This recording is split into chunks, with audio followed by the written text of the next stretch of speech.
Before we begin, let's get any PlayStation or Nintendo fanboyism talk or console war nonsense out of the way nice and early.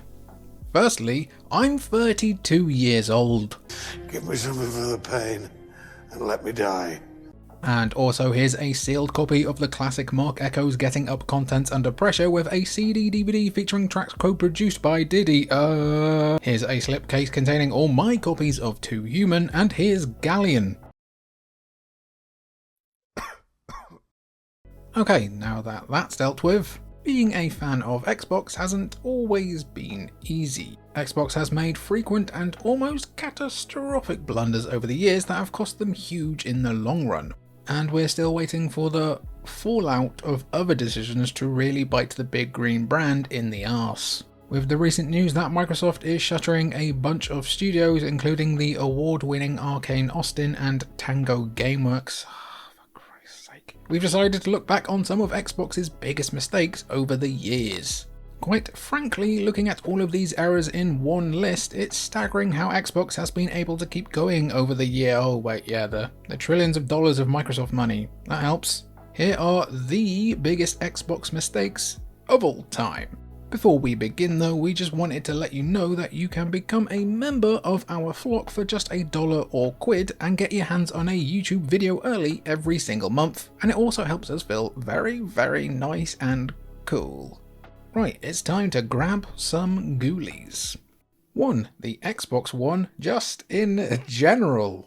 What can we say about the reveal and launch of the Xbox One that hasn't already been said about Liz Truss's time as Prime Minister of the UK? This was an utter shambles from start to finish, so much so that it almost destroyed a whole institution. As you can see, there's more in common between those two than you might expect, and while you might debate which one was actually worse, Liz Truss might not have cancelled Scalebound for instance, that time period between the reveal and launch of the Xbox One was one of the darkest periods in Xbox's history. The original reveal of the Xbox One touted the console as this all-singing, all-dancing media player that would become the bedrock of your living room, and while many people do use their Xbox as a media console these days, back in 2013 people only cared about the games. When the original reveal focused only on sports games and not much else, people were left wondering why they'd want to buy a console that looked like a VHS player on steroids that'd always be connected to the internet.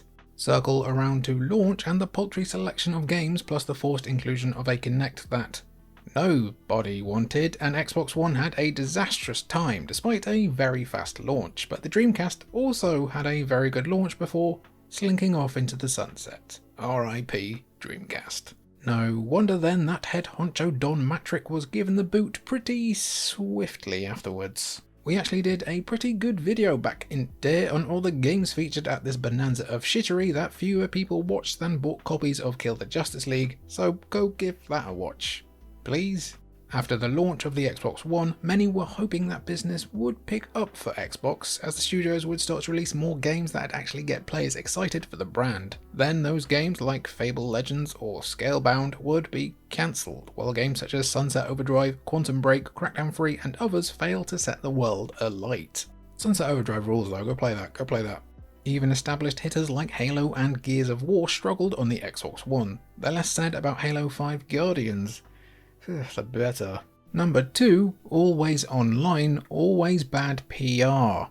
Xbox's attitude and approach to the always online conundrum and DRM as a whole is still a mess, but during the lead up to the launch of the Xbox One, certain heads of Xbox at the time were a lot more cavalier in the defense of the Xbox One's always online connectivity. Before the console launched, it was stated that the console would always require an online connection, and there was even talk about physical games being tied to profiles in order to curtail sharing games between friends along with the burgeoning second-hand market. Before the console was even revealed, reports were already circulating about the always online function, leading then Microsoft Studios creative director Adam Orff to sarcastically tweet, "Sorry, I don't get the drama around having an always on console. Every device now is always on. That's the world we live in. Hashtag deal with it."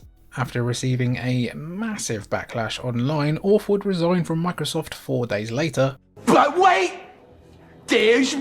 Prior to Microsoft's E3 2013 press briefing, Don Mattrick conducted an interview with Game Trailers where he was asked about the always online requirement for the Xbox One. His response didn't exactly earn him a lot of fans. And fortunately, we have a product for people who aren't able to get some form of connectivity. It's called Xbox 360. Right.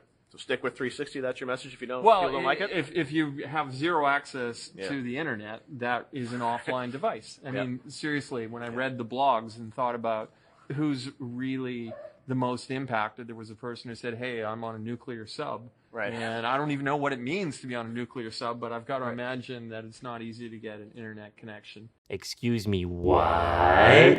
It's a bafflingly arrogant and tone-deaf statement, and while it might have been said in jest, the gaming community at large is notoriously thin-skinned regarding issues of always online connectivity and DRM.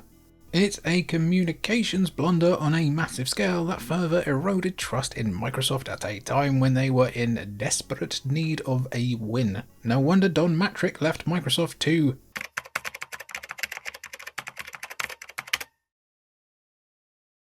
join Zynga, stagnate their stock prices, and leave within 2 years. Number 3, the Red Ring of Death. Speaking of the Xbox 360, Microsoft had something of a smash hit on their hands with their second console. The Xbox 360 was on track to become a success the like of which the world had never seen the like of which, or at least be as good as the PS2 if nothing else, but Microsoft hadn't accounted for a small flaw in the 360's design, or as the case would be, several small flaws that all presented themselves in the form of the Red Ring of Death. Sorry Joe, let's do that again, but this time I'm going to say Red Ring of Death and you put like a bit of bass and echo in it. Red Ring of Death. The Red Ring of Death, as it was referred to by fans in reference to Microsoft PC's blue screen of death, occurred when the Xbox 360 experienced one or more hardware faults, with the majority of those faults coming from the console overheating. This would cause the soldering on the GPU to melt and crack, bricking the console entirely. The failure rate on Xbox 360s which experienced the Red Ring of Death has been estimated to be around 23.7%, which is an absolutely astronomical amount of bricked Xbox 360s. The whole thing would ultimately cost Microsoft $1.15 billion, which is quite the black eye on the company's reputation, but is really just a drop in the ocean of Microsoft's bottom line. People still really love their Excel spreadsheets, eh? Jesus. 4. Backing HD DVD. Do you remember HD DVD? Yeah, we don't even really. Its only real contribution to the world of technology and culture is as the footnote of a joke in Tropic Thunder. Even in the mid-2000s, it seemed pretty clear that the Blu-ray was the superior method for distributing and printing physical games going forward, which is why Sony implemented a Blu-ray drive in their PS3, which also meant they had one of the cheapest Blu-ray players on the market, but Xbox just had to stick to their guns, didn't they? For the Xbox 360, Microsoft decided to opt for DVD, which was definitely quite short-sighted when better technology was available, but would basically have meant licensing it off Sony. But their most baffling decision was the one to support the HD DVD, an alternative to the Blu-ray that died quicker than you can say bleeding edge. Remember that one? Anyone at all? Xbox released a detachable HD DVD drive which would support the handful of movies that were available on this medium, and obviously the whole thing crashed quicker than the stock market when corporations stopped corporating for 2/5 of a second. Are you the proud owner of any HD DVDs? Let us know down below. Number 5. Failing to garner Japanese support. Xbox's failure in Japan has been long documented over the years, as the American console manufacturer has tried to muscle its way into an Asian market that couldn't be more apathetic to its presence if it tried. Despite Xbox's most middling efforts, which seem to entirely consist of Bill Gates enjoying a nice boiga, the original Xbox and 360 just couldn't establish a foothold in Japan, with the most notorious failure being how the Xbox team failed to negotiate with Resident Evil creator Shinji Mikami on the exclusive rights for RE4. Meanwhile, the Xbox One couldn't find a foothold on an octopus wearing a saddle, let alone the Japanese market. Think on that one for a minute. Have a little think. With the launch of the Xbox Series and Xbox Game Pass, the Xbox team has done a better job trying to curry favour with the Japanese audience, with big franchises like Persona, Yakuza / Like a Dragon, I'm always calling it Yakuza, sorry, and others finally making the jump to Xbox in recent years. Things have definitely improved for Xbox in this regard, but we're still seeing instances of RPG releases from big hitters like Capcom and Square Enix completely skipping the Xbox platform entirely, while the Xbox Series sales in the region haven't been brilliant, especially compared to the PS5. Phil Spencer, you know what must be done, Phil Spencer. Number 6, having no games for years. It's a weapon that's been used in the trenches of the console war for years, or as our own Ash would say, years. Love you, Ash. But Xbox has earned this unshakable reputation for having no games. The notion was bandied around during the Xbox One era of the brand, and while it's factually not quite true, it's more that Xbox had nothing that could compete with Sony's exclusives on the PS4. Bloodborne was one of the most popular games in the entire 8th generation of consoles, and what did Xbox have in response? Recore? A HD re-release of Phantom Dust? For the Xbox One era, the only Xbox exclusives that actually were worth a damn as far as the majority of the community were concerned were either the Forza games or Sea of Thieves, and even those aren't perfect. I quite like State of Decay 2 though. Yeah, it was alright. Yeah. I'm also a bit of a sick freak weirdo, and Dead Rising 3 is my favourite game in the series. I don't know the way that I am, why I am the way that I am. Don't look at me. For Forza in particular, their whole end-of-life licensing shenanigans are up there with some of Microsoft's worst decisions as well, as it's hard to say you have a library worth a damn when some of the best games on it get delisted after a couple of years. Rise Son of Rome, eh? That's another good one, isn't it? Yeah. Number 7, shutting down Tango GameWorks and Arkane Austin. This is so stupid. So, let me set the scene. You have a brand that's got a reputation of having no games, that also is struggling to establish any real groundswell in the Japanese market. Fortunately, that brand managed through the acquisition of its owner Bethesda to acquire a Japanese developer called Tango GameWorks, known for creating weird, experimental and ultimately wicked games. Suddenly, you have an entry point into Japan and a talented team who immediately get to work on releasing Ghostwire Tokyo and Hi-Fi Rush.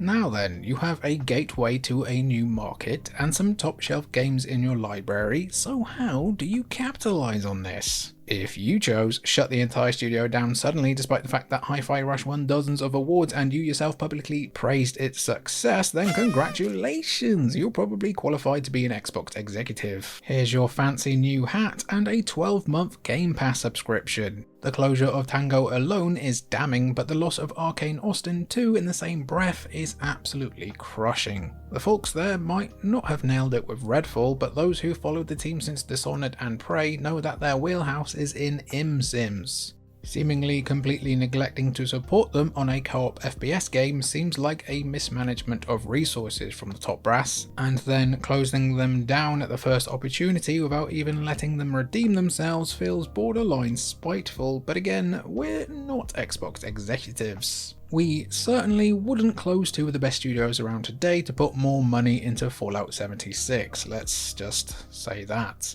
Number 8, the Duke. In the grand scheme of things, the original Xbox controller being a big old fat chunkster is much more of a light-hearted mistake compared to others on this list, but with that being said, who was on the internal QA team at Microsoft back in the early 2000s? The Harlem Globetrotters, the Great Khali, Thanos? The original Xbox's controller is famously big, so much so that it'd probably make the Girth Master feel insecure. Anyone who's afflicted with the debilitating curse known as tiny hands, remember lads, the hands don't make the man, struggle to use this massive thing, making Xbox an uncomfortable platform for a lot of gamers. Listen, anyone who completed Ninja Gaiden with this beast is the real Girth Master as far as we're concerned. It's safe to say that Xbox nearly spawn-killed their console ambitions with that god-awful controller, with the controller's creator Seamus Blackley having objects thrown at him from a live crowd when the controller was first announced on stage. You'd think he shut down Tango GameWorks or something. Meanwhile, many lists have it as one of the worst controllers ever made, just behind the Atari Jaguar controller, which was about as pleasant to use as a game of Jenga on top of Splash Mountain. Still, the fact that Blackley managed to release an improved version of the Duke on the Xbox One as a joke is pretty funny though. Number 9, it's spicy time, releasing games on multiple platforms. On the surface, this point looks like we're calling the idea of more gamers having access to more viddy games a bad idea, which isn't what we're saying. More ghoulies equals more gooder, you know? In theory, the idea of Xbox games being available on multiple platforms like PlayStation makes sense, at least in certain situations.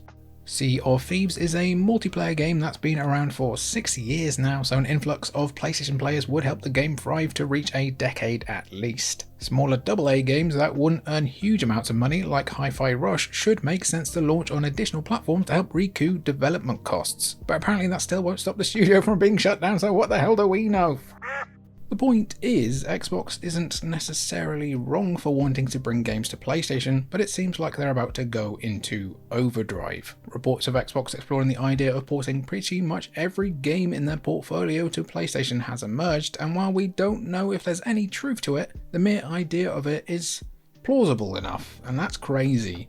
This of course leads to the idea that Xbox fans shouldn't even bother buying the next Xbox or any future Xbox product, a complaint already levied at Xbox given every first-party exclusive also launches on PC day one.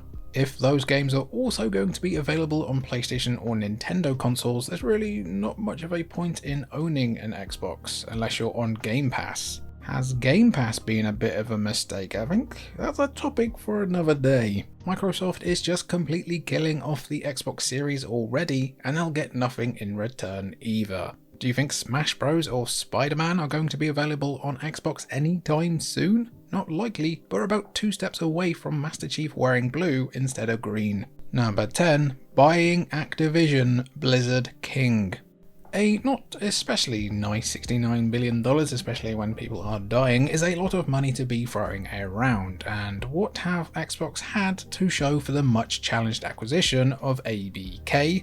Toys for Bob filed to be an independent studio, while 3 months after the conglomerate was acquired, 1,900 employees were laid off across the company. But hey, at least Call of Duty is coming to Switch. Yay!